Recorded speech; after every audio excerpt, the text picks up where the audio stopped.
Hi, I'm Maggie Bowman, and this is Arts Alive. We're here today with metalsmith Josh Navarrete, and he will be one of the artists at the Metal Arts Gift Show this December here in McMinnville, Oregon, December 14th at the Heritage Center. Josh, nice to meet you. Thank you, Maggie. I am excited to hear about your metal work. You do a variety of things, and I would love to know about where you do your work, your forge, and what you've got, what irons you have in the fire right now. So yeah, well, thank you. First of all, thanks for the invitation. You're welcome. Well, I've been doing knives for about 16 years. A lot of people ask me how I started, and actually I learned how to be a wood turner back when I was in high school, back in '95. So, I was still one of those kids that was lucky to have a shop teacher. So he taught me how to use a lathe. So I learned very early how to make pens, bowls, all that stuff.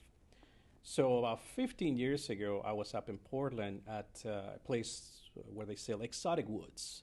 I was looking for something to turn. There was this other gentleman there looking for wood for his knife handles. Oh. So we struck a conversation. And of course, you know, makers love to show their work. So he had a knife with him and he showed it to me. And I looked at it and I was like, how hard is this to make? Well, I went home. Back then, there was still not much information online that I could get my hands on. So I went to the library and I bought every single blacksmith book that I could find. 2 or 3 weeks later, I sold all my equipment of wood turning and I started buying equipment for blacksmithing completely. And I'm like the type of guy that goes all the way in or not at all. Yeah. You know, so it snowballed. It snowballed. I started in the basement of my house. Yep. And then a hobby became more of a passion. And then I went to the Blade Show. After a couple of years, I went to the Blade Show. Blade Show is a annual show that is held in Atlanta, Georgia. And you know that international car show in Detroit? Yeah. For cars? Picture this, but for knives in Atlanta. Oh, Lord. A little city. It's humongous. Yeah. It's just huge. And that was my very first show ever. I did not do local little knife shows. No, I went and have a table. Oh, wow. I got a table. I was an exhibitor and everything. Not just to go see. No, it was just to go and put my knives out there. And I didn't sell anything at all. So I was definitely on the red. I'm laughing with you. But the experience, trust me, that's all right. You can laugh at me. But the experience itself was like priceless. Wow. So I got to know like the big names in the knife making world. You found your people. I mean, I got to be really good friends with makers that their pieces are selling for $20,000-$25,000. So obviously, I'm humble enough to know that I don't know everything. So I started listening, and so anyway, after that, after a few years of going back to Blade, I started making a name for myself and everything, and then that's when the History Channel, Forged in Fire, the producers approached me and they asked me if I wanted to be in the show. Oh, Forged in Fire. Yeah. Okay. So it's the History Channel, and I said, sure, why not? Let's see what happens. Sure. Anyway, to make it short, I was lucky enough to win my episode. Wow. A year later, they invited me back for a spin-off called Forged in Fire to be the judges. Oh. That one I was sent home, back home in the second round. Okay. But you know, I'm not mad. It's like I said, Steven made a beautiful blade, and it was good. Then it was just that gave me the platform to open actual shop and start giving classes, and then That allowed me to open IACT. IACT is a nonprofit organization where we provide vets and former first responders with PTSD free blacksmithing classes. Oh, veterans and first veterans and first responders. responders. Blacksmithing is recreational therapy. It is. Like exercising, pottery, swimming, all that stuff. So, Right. but people do yoga. As you can see, I don't do yoga, obviously. So I'm not gonna do yoga. I'm gonna do blacksmithing, and we've been very successful to the point where CTEC, which is a program developed by Salem and Kaiser School District, Okay. is gonna come and tour the shop. Oh, cool. Because we are gonna start also a mentorship program, where we're going to have at-risk youth kids or also high schoolers to come and be mentored and instructed by vets. Wow. I believe that our vets are one of the most underutilized resources we have. And our kids currently, many of them, they need two things. One, a father figure. Yeah, they do. Many of their kids are growing up without a father figure. And two, learning skills with their hands. Well, our vets, they need a reason to continue moving forward. Right. Nothing beats the opportunity to be able to teach a kid. It's guide a kid. match made in heaven. Absolutely. Yeah. Even the juvenile department. Actually, Marion County Juvenile Department. I already had started conversation last year, and one of the POs was actually looking to vet a couple of juveniles. Perfect. To be able to be brought to the shop. And I have a couple of instructors that they're actually former police officers.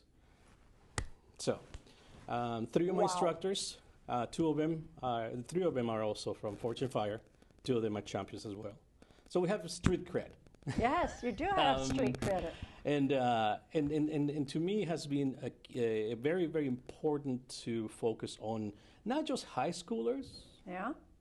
younger. Middle schoolers can do anything. We underestimate kids. You know this. You know exactly what I'm talking about. You're a former, Taught middle school for many years. teacher. So I think that we underestimate our kids. I mean, look at 4-H Club. They start those little guys and girls raising chickens, goats, and pigs when they're this little. What if there was a 4-H club for metal? I don't see why not. Well, actually, we last year also we started with the Falls City School District with a friend of mine, Gordon. He lives in Falls City, and we already talked about with the school district and one other university. I don't remember which one it was. We started the conversation, and now he's running finally an after-school program in Falls City for blacksmithing. So it works. The only key ingredient here is getting the right people involved. So that is basically what it's been moving forward towards, so yeah, it's been very successful to the point where a lot of very influential people in the area where I live are really paying attention to what we're doing, because the whole idea is very simple. Yeah. Bring the kid, have a vet, the support that we provide our vets, the instruction and all that stuff. You give a vet, all the support, training, and resources, they'll hunt you down. They don't give up. Good. That's what our kids need. Yeah, that's what the kids need. Is Somebody a that do not give good up. role model. Absolutely. And who won't give up on them. Absolutely. Our vets have the structure and discipline. What would a kid maybe be able to learn how to make? Pretty much anything that has to do with forging. You see, blacksmithing is a big umbrella. Right. Knife making is a small part of that. Right. So in reality, we allowed any student to just do whatever they want to make. Now, I'm not the kind of instructor that tells you need to learn how to make 1,000 nails first. And I thought, no, if you want to learn how to make a tomahawk tomorrow and you've never lifted a hammer, and I know that I'm going to get a lot of backlash from a lot of my really good friends that are blacksmiths, but to me, blacksmithing is fun. Yeah. And the beautiful thing about blacksmithing is that it teaches kids transferable skills. Sure. So also my professional background besides blacksmithing is I'm been involved with supportive employment. So since '99, I've been helping people with disabilities and other barriers to employment to find jobs in the community. Wow. So my mind has always been long term. Right. Skill development and long term. So everything that you learn at a blacksmith shop, whether it's rustic or modernized, you learn a lot of transferable skills just by the simple fact that you learn, or you basically lose the fear of powers, power tools. Right. Just using tools. Absolutely. After this, the kids go through training, or pretty much anybody who has never, left a hammer, they go back home and they feel more confident. Yes. And that confidence transfers into other things. Absolutely. And I always tell everybody, it is about finesse, not about strength. And I get a lot of couples. Okay. It's hilarious. A lot of couples. Men and women come in. Normally, the wife is the one that buys the class for the husband because she wants him out of the house. But they both come. Yeah. And it's really interesting to see both of them work. As I've always said, we men are apes. We think that the harder we hit the steel, the better it's going to look. Oh, yeah. No. Yeah. It's how you handle the hammer. So every time I have a couple, I have to go and babysit him because he's screaming at the thing. When I see her, it's just very methodical, thinking 2-3 steps ahead. Wow. And at the end of the class, I swear, she's the one with a better looking knife than him. And it's hilarious to see the guy's face. Interesting. Oh, yeah, it's hilarious. And then they come back to actually make more knives. And normally it's the wife or the girlfriend that wants to come back for another class. So, yeah, it's amazing That's a great activity for women. It is kind of therapeutic to pick up a hammer and hit hot iron. I mean, it's... Well, like you said, from your jewelry. You do it because of, hobby, your passion, and your sales. But at the same time, you always get that therapy through it. And time just goes by. You don't eat, you don't drink water, you don't think about it, and you're late for dinner, and you're out there late, and you just you get in the zone, and you just work. Yeah, and one of the very, very interesting parts about what is a maker and what is an artist. Sure. This is the way I look at it. As a knife maker, when you're a maker, you always follow certain parameters when you make a knife. Right. If you go outside those parameters, you don't sell. A lot of people see it like, no, that doesn't make sense. Yeah. So then if you jump that wall fence into become an artist, this is where there's no parameters. No, you no do rules. whatever you want. Exactly. And this is where you find your following. So a lot of people are sort of kind of maybe in between, but more than one or the other. Uh-huh. So myself at this point, I'm sort of jumping onto that fence to, you know what, I'm going to make whatever the heck I want, and I'm going to probably, find followers, and that is fine. So to me, that's the big difference that I've seen also in many of my friends. So yeah, it's very interesting. Well, that's exciting. So what kind of things will we see when we see you at the Metal Arts Gift Show? So one of the things that has been very, very popular on what I've been providing or making is chef knives, sure, kitchen knives. People, for people who would love to barbecue. So I'm going to be bringing a lot of rustic chef knives and kitchen tools. The Willamette Valley, with the influence of the wine industry, has so many more cool restaurants, and foodies are everywhere. So a good kitchen knife, good chef knife is going to catch somebody's eye. Yeah, that'd be a lovely gift. Everybody thinks that there's a professional chef. So. Of course. Well, do you teach people? You teach? I've been teaching for about 8 years now. Okay. And my youngest student has been 8 years old. My oldest, 81. Wow. I do a lot of team building exercises. Sure.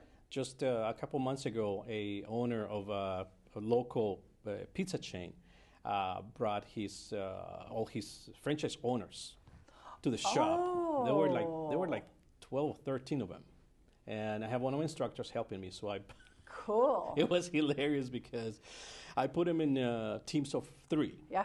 So you could see how hard it was for 3 captains to steer a ship. They were all of us. They were all owners of franchise. Oh. So you could see the dysfunction in some of them. In some of them, you can see that they have actual listening skills. So the owner in the back, he didn't care about anything. He was just doing his own thing. He didn't care about what was going on around him, which was hilarious. So I really, blacksmithing is its own unique experience. Mm-hmm. It's like when you go and learn how to take care of a horse. Sure. Or how to, all that stuff. It's its own experience. Sure. And I think that it is our responsibility to provide that opportunity to anybody to experience it, especially kids. Sure. And kids, it's just a matter of just throwing everything at them. Okay. Something will stick. but we need to allow them to do that. That's And wonderful. that is one of the cool things about blacksmithing. Well, Josh, I can't thank you enough for joining us today.